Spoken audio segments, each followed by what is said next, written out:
السلام علیکم ورحمۃ اللہ وبرکاتہ۔ ایک بزرگ اور ظالم بادشاہ۔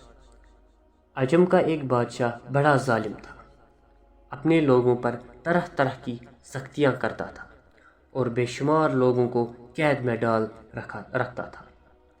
ایک دفعہ اس کے بدن پر ایک موذی پھوڑا نکل آیا جو کسی طرح ٹھیک ہونے کا نام ہی نہ لیتا تھا۔ اس کی تکلیف سے بادشاہ سوکھ کر کانٹا بن گیا۔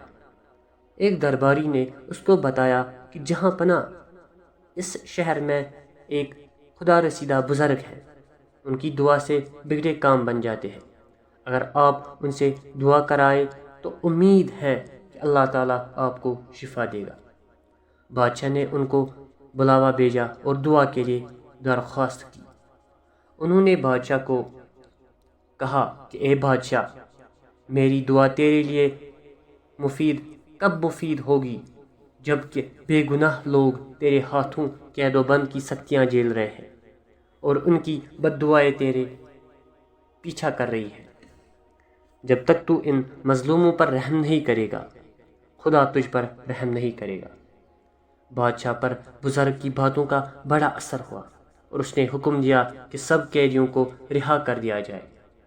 جب سب لوگ رہا ہو گئے تو اللہ کے نیک بندے نے بارگاہ الہی میں نہایت عاجزی سے دعا کی کہ اے الہی، تو نے اس کو نافرمانی میں پکڑا، اب اس نے اطاعت اختیار کی ہے تو بھی اس پر رحم فرما۔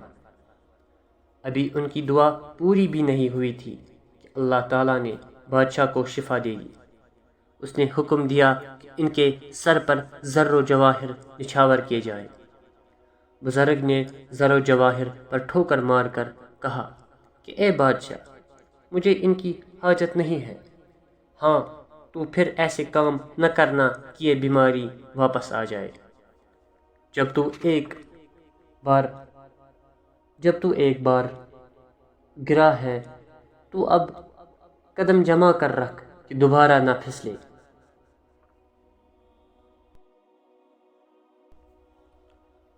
بادشاہی درد سر ہے۔ ایک بادشاہ کی کوئی اولاد نہ تھی۔ اس نے مرتے وقت وصیت کی کہ کل صبح جو شخص سب سے پہلے شہر میں داخل ہو، تاج شاہی اس کے سر پر رکھ دیا جائے۔ دوسرے دن سب سے پہلے جو شخص شہر میں داخل ہوا وہ ایک خستہ حال بھکاری تھا جس کی ساری عمر بھیک مانگتے اور پیوند لگے کپڑے پہنتے گزری تھی۔ امرائے حکومت نے مرحوم بادشاہ کی وصیت کے مطابق اسے اپنا بادشاہ بنا لیا۔ قلعوں اور خزانوں کی چابیاں اس کے سپرد کر دی۔ کچھ عرصہ تو نظام حکومت ٹھیک ٹھاک چلتا رہا، پھر بعض امیروں کی سرکشی کی وجہ سے اس میں خلل پڑنا شروع ہو گیا اور ملک کا ایک حصہ اس کے قبضے سے نکل گیا۔ انہی دنوں اس کا ایک پرانا ساتھی سفر سے واپس آیا، اپنے دوست کا شاہانہ کرو فرد دیکھ کر بہت خوش ہوا اور اس کو مبارکباد دیتے ہوئے کہا کہ اللہ تعالیٰ کا احسان ہے کہ بخت نے تیری یاوری کی، اقبال و دولت نے تیری رہبری کی، یہاں تک کہ تیرا پھول کانٹے سے اور کانٹا تیرے پیر سے نکل گیا۔ بے شک تنگی کے ساتھ آسانی ہے۔